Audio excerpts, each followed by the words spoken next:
Create केलं गेलं। या घडीची सगळ्यात महत्त्वाची बातमी, माणिकराव कोकाटे यांनी दिलेली प्रतिक्रिया। मंत्री माणिकराव कोकाटे यांनी असं म्हटलंय की प्रत्येक योजनेमध्ये 1-2% भ्रष्टाचार असतोच।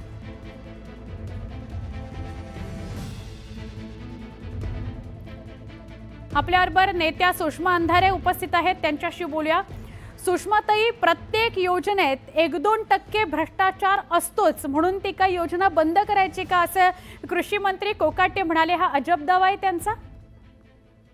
ताई अजून एक दुरुस्ती करते, ते 1-2% नाही म्हणाले, ते चांगलं 2-5% म्हणाले। ते म्हणाले की 2-5% होतच असतं, म्हणून काय आम्ही योजना बंद करावी का, त्यापेक्षा योजना अपडेट करूया।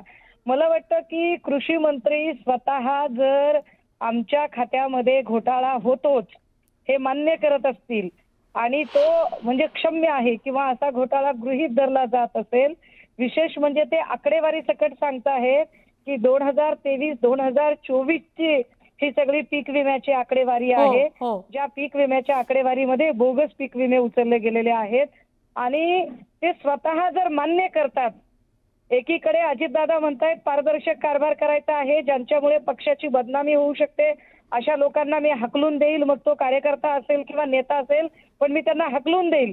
आता दादांच्या भूमिकेकडे खरं तर आमचं लक्ष असेल की दादा जर तुमच्याच पक्षाचे मंत्री महोदय हे मान्य करतात की 2-5% तर घोळ होतच असतो, जर तुम्हीच स्वतः भ्रष्टाचार मान्य केलाय तर आता काय करायचं हे दादांनी ठरवायचंय का? खरंय। सुषमाताई आपल्याबरोबर राष्ट्रवादी काँग्रेसचे महेश तपासे सुद्धा आहेत, त्यांच्याशी सुद्धा बोलूया। महेशजी, जर एखादा मंत्रीच असं म्हणत असेल की प्रत्येक योजनेमध्ये 2-4% भ्रष्टाचार होतोच, तर काय म्हणायचं? मला वाटतं ह्याच्यावर अँटी करप्शनने सुओ मोटो केस धरली पाहिजे, हायकोर्टाने कॉग्निझन्स घेतला पाहिजे। हा सेल्फ ऍडमिशन एक प्रकारचा, आणि आतापर्यंत पब्लिक म्हणून आणि विरोधी पक्ष म्हणून आम्ही आरोप करत होतो की भ्रष्टाचार होतोय। आता मंत्री स्वतः ऍडमिट करतात की त्या ठिकाणी भ्रष्टाचार होतोय। याची सुओ मोटो कॉग्निझन्स हायकोर्टाने घेतली पाहिजे, गुन्हा दाखल केला पाहिजे। अजितदादांनी त्यांच्या संदर्भातले जे मंत्री असतील त्यांच्यावर कारवाई करून त्यांना पदापासून दूर केलं पाहिजे आणि महाराष्ट्राच्या जनतेच्या मनात जो काय अविश्वास निर्माण झालाय तो परत रिस्टोर करण्यासाठी विद्यमान सरकारने घेतलं पाहिजे। मला तर असं बघायचंय की राज्याचे मुख्यमंत्री याच्यात काय भूमिका घेतात। मला तुम्हा दोघांनाही, सुषमाजी असतील तर सुषमाजींना सुद्धा आणि तुम्हाला सुद्धा महेशजी, हा भाबडा प्रश्न विचारायचा आहे। अनेकदा आम्ही असे नेत्यांची वक्तव्य ऐकतो, तर चुकून बोलून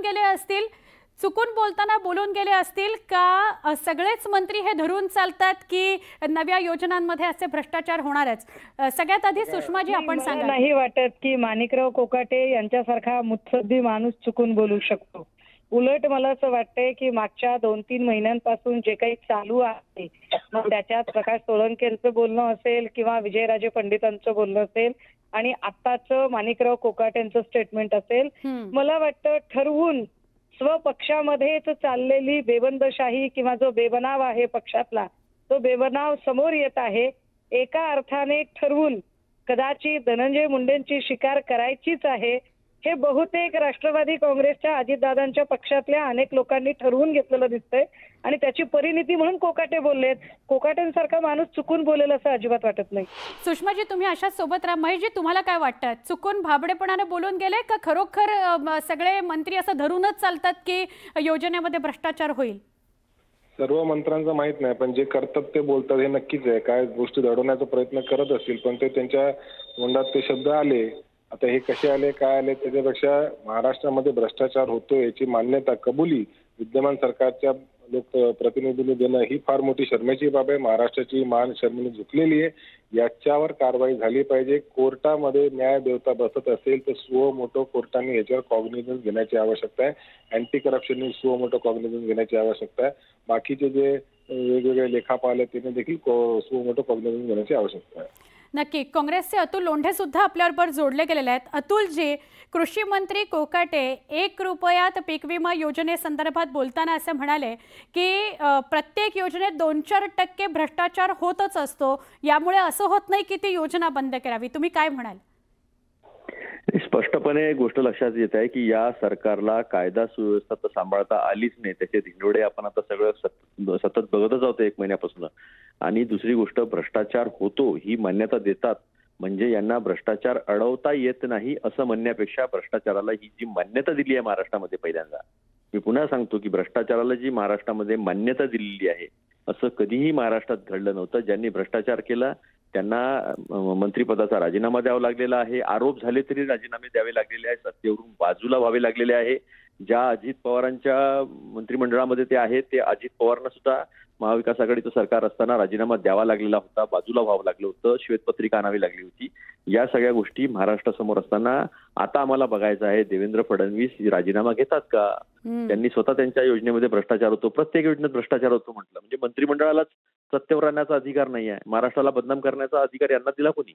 आणि भ्रष्टाचार थांबू शकत नसेल तर यांना सत्तेवर राहण्याचा अधिकार काय आहे? मग हे फेल्युअर तर देवेंद्र फडणवीसांचं आहे, कारण देवेंद्र फडणवीस मुख्यमंत्री अतुलजी, मी विनंती करेन आपल्याला की आपण असे सोबत राहा. एकदा आपण बघूया कृषी मंत्री माणिकराव कोकाटे उत्तर देताना काय म्हणाले. हे बघा, कुठल्याही योजनेमध्ये 2-5% गैरप्रकार तर होतच असतात. आणि दुसरी गोष्ट, योजनेमध्ये गैरप्रकार होतो म्हणजे योजना बंद केली पाहिजे किंवा योजना बंद करावी या विचाराचा मी नाही आहे. योजनेमध्ये आणखी पारदर्शकपणा अपडेट कसं करता येईल तो या ठिकाणी सरकारचा प्रयत्न राहणार. हे बघा, कुठल्याही योजनेमध्ये 2-5% गैरप्रकार तर होतच असतात.